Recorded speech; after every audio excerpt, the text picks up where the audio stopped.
এতিয়া মই কণী চব্জি বনাব ওলাইছো। কণী চব্জি বনোৱাৰ কাৰণে এইখিনি মছলা লৈছো। মই বিলাহী কাটি লৈছো, পিঁয়াজ, জলকীয়া, এইটো আদা নহৰুৰ পেষ্ট। এতিয়া মই বনাম। এতিয়া কণীখিনি অলপ হালধি আৰু নিমখ দি অলপমান ৰঙচুৱাকৈ ভাজি ল'ম, তেতিয়া দেখাত ধুনীয়া হ'ব। এতিয়া কণীখিনি ভাজি ৰেডি হৈ গ'ল। এতিয়া চব্জিটো বহাম, আপোনালোকে চাওক। এতিয়া মই চব্জিখিনি বনাম। এতিয়া মই ইয়াত গৰম তেলত ইয়াত জিৰা কেইটামান দিলোঁ, তাৰপিছত অকণমান দিলোঁ,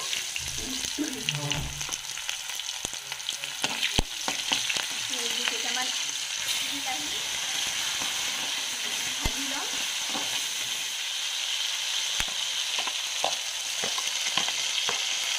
জলকীয়া,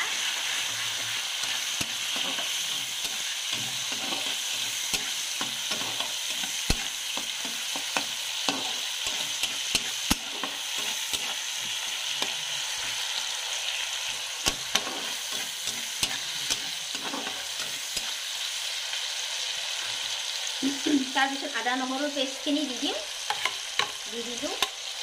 একেলগে এতিয়া গোটেইখিনি ভাজিম।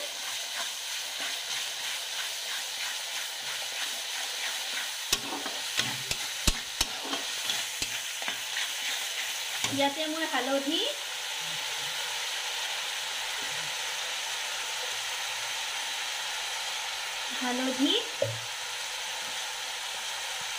আৰু জিৰাৰ গুড়া ইয়াতে দি তেলতে দি দিম।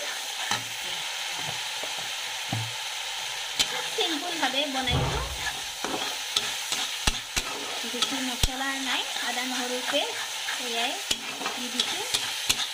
এইখিনি ভাজি লওঁ। এতিয়া মছলাখিনি অলপমান ভাজি লওঁ, তাৰপিছত আলুখিনি দি লওঁ। এতিয়া অলপমান ভাজিব লাগিব অলপ টাইম। এতিয়া আলুখিনি অলপ অলপকৈ ভাঙি লৈছোঁ।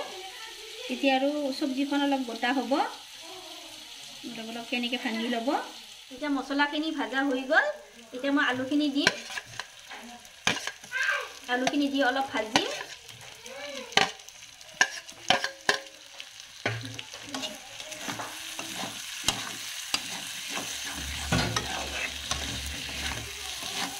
মছলাখিনি ধুনীয়াকৈ সুন্দৰকৈ ভাজিলে গোন্ধটো ধুনীয়া ওলায়। কেঁচা কেঁচা থাকিলে চব্জিখনো ভাল নালাগে। মছলাখিনি ধুনীয়াকৈ ভাজি লৈছোঁ। এতিয়া অলপমান লৰাই তাৰপিছত পানী দি দিম।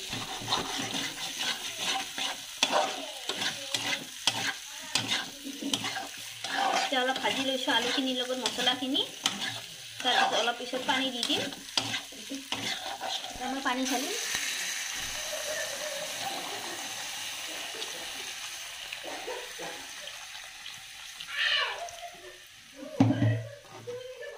তাৰপিছত চব্জিখন অলপ উতলিব দিম।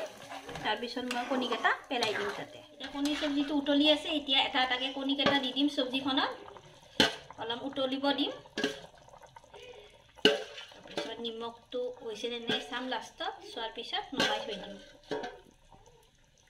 আপোনালোকে চাব পাৰে চব্জিখনৰ কালাৰ কেনেকুৱা হৈছে।